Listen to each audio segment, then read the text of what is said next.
तो hello friends, तो आज की वीडियो होने वाली है हमारी मनुष्य का श्वसन तंत्र। ठीक है, श्वसन तंत्र क्या होता है? तो ये जो होता है, जो हमारी ऑक्सीजन का आदान प्रदान होता है, ठीक है, और अंगों द्वारा होता है, उसको कहते हैं मनुष्य का श्वसन तंत्र। ठीक है, जिससे हम सांस लेते हैं, जितने भी हमारे उसमें अंग यूज हो रहे हैं, ठीक है, तो वो एक तंत्र बनाता है जिसे हम मनुष्य का श्वसन तंत्र कहते हैं, रेस्पिरेटरी सिस्टम कहते हैं।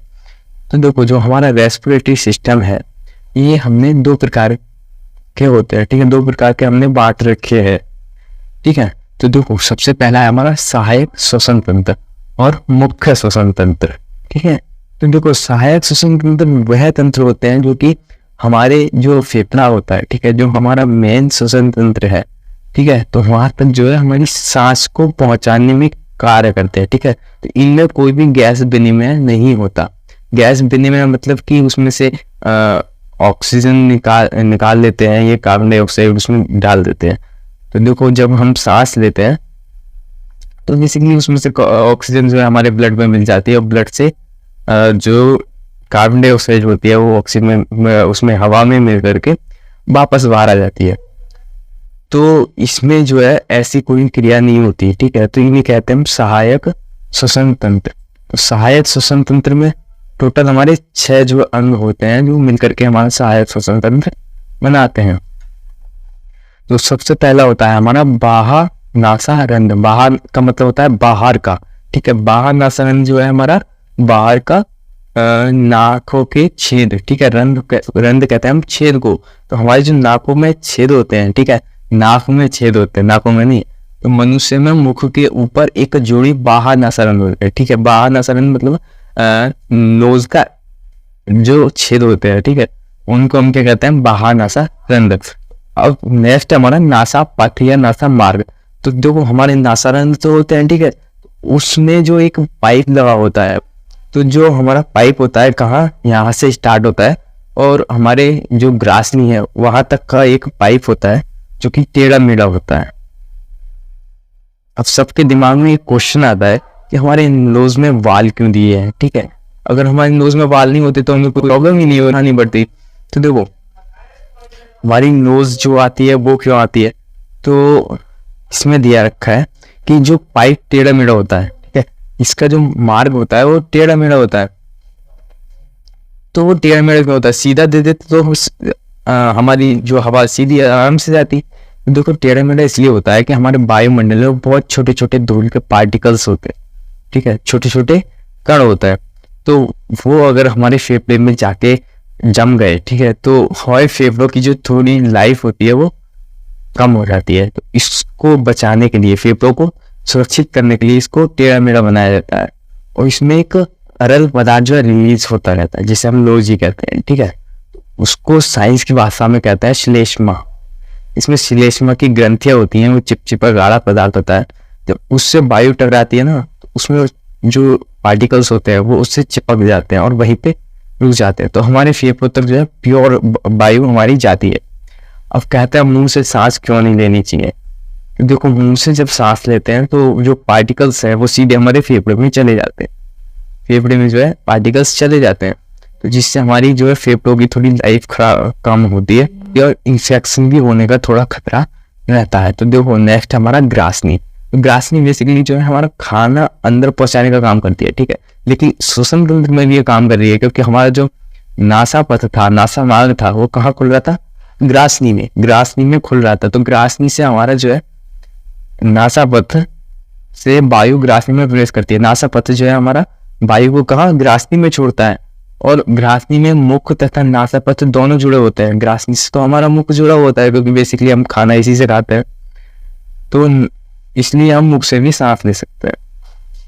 मुंह से इसलिए सांस ले सकते हैं क्योंकि हमारा जो ग्रासनी है उसमें से होके आवाज आती है, और ग्रासनी जो है हमारे मुंह की एक मेन पाइप है। ठीक है, तो क्लियर है?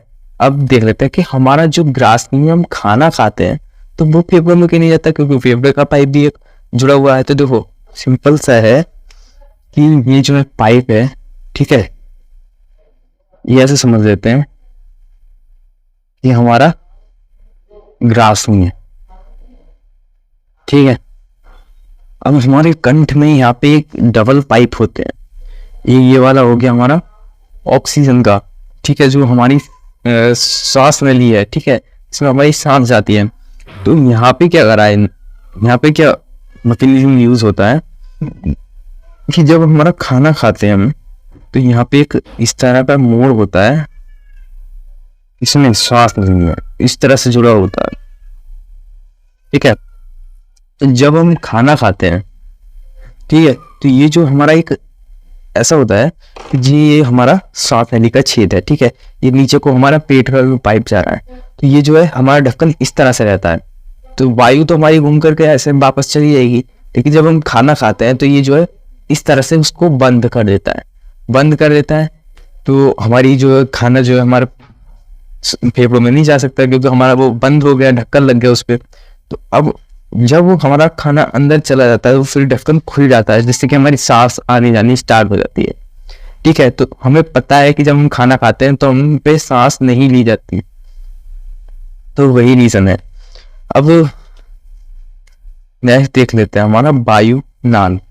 वायु नाल क्या है, ये 10 से 11 सेंटीमीटर लंबी होती है, 10 से 11 सेंटीमीटर लंबी होती है तथा 1.5 से 2.5 सेंटीमीटर व्यास की नालिका है, पाइप है, ठीक है, एक तरह से पाइप है। ये जो है हमारी दो भागों में विभाजित होती है, जो कि है स्वर तंत्र तथा श्वास नली। स्वर तंत्र जो है हमारा इसके शुरू का स्टार्टिंग का सिरा है, ठीक है, ये वाला सिरा जो है स्वर तंत्र है। इससे क्या बनते हैं, हमारे अक्षर बनते हैं, जिसकी वजह से हम बोल पाते हैं, इसे वोकल कॉर्ड भी कहते हैं, ठीक है। किसी किसी का जब वोकल कॉर्ड खराब हो जाता है तो उस पर बोला नहीं जाता। इसमें नेक्स्ट हमारा कंठ मतलब स्वर यंत्र। कंठ और स्वर यंत्र में यह है वायुनाल का अगला बक्सेनुमा भाग है, ठीक है। स्वर यंत्र यही है हमारा वोकल कॉर्ड, तो ये वायुनाल का अगला बक्सेनुमा भाग है, ठीक है। वायुनाल जो होती है हमारी उसकी शुरू का भाग है, क्योंकि हमने पहले ही इसमें पढ़ लिया, तो इसमें ज्यादा पढ़ने की कोई डिटेल की जरूरत ही नहीं है। बक्सेनुमा अगला भाग होता है और इसकी गुहा कंठ कोश कहलाते हैं। इसकी जो गुहा है वो कंठ कोश कहलाती है। इनमें 2 जोड़ी वाक्रज्जु होते हैं, ठीक है, 2 जोड़ी वाक्रज्जु, मतलब कि 2 पिन्नी टाइप की होती है जो कंपन करके साउंड उत्पन्न करती है। नेक्स्ट हमारे इसमें श्वास नली। तो श्वास नली यह गर्दन की पूरी लंबाई में उपस्थित होती है। हमारी गर्दन की लंबाई होती है ना, पूरी में उपस्थित होती है, कहाँ तक, फेफड़ों तक, ठीक है, यहाँ से कंठ से फेफड़ों तक ये उपस्थित होती है। इसकी दीवार पतली तथा लचीली होती है। इसकी दीवार जो होती है पतली और लचीली होती है, जिससे जैसे कि हमारा बैलून होता है, ठीक है। और इसमें सी आकार के अस्थि के आधे छल्ले होते हैं। इसमें सी आकार के इस तरह के उपास्थि है, ठीक है, अस्थि नहीं उपास्थि, अपास्थि लिख रहा है, उपास्थि के आधे छल्ले होते हैं। उपास्थि क्या होती है, ये हड्डी ही होती है, लेकिन ये थोड़ी मुलायम टाइप की हड्डी होती है। तो इसमें उपास्थि के छल्ले क्यों होते हैं, क्योंकि हमारी ये है पतली तथा लचीली।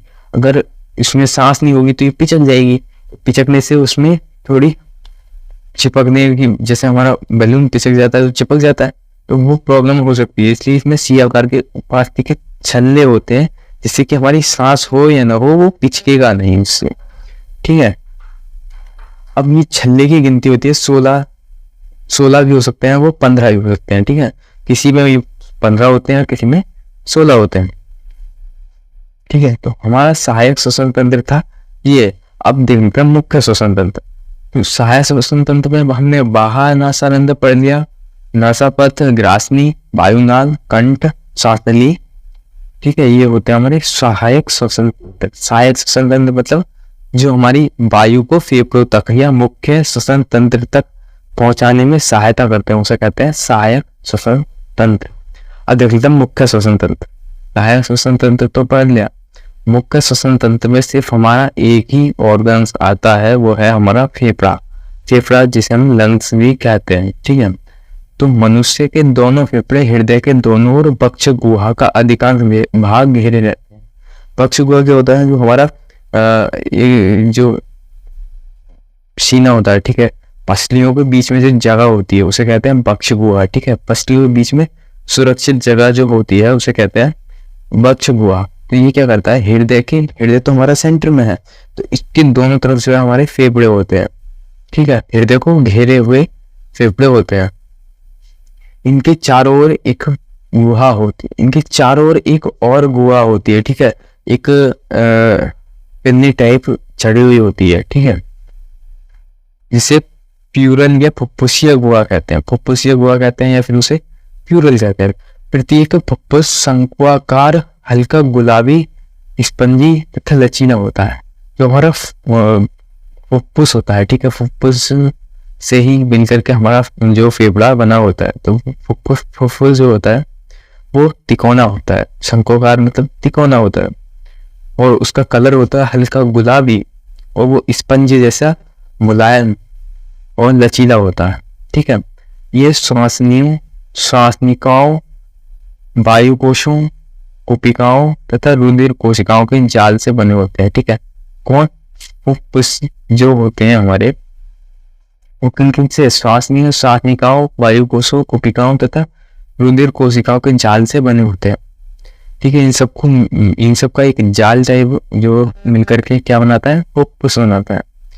तो वायु के उसके अधिक होने के कारण मनुष्य में गैसीय आदान प्रदान की सतह है।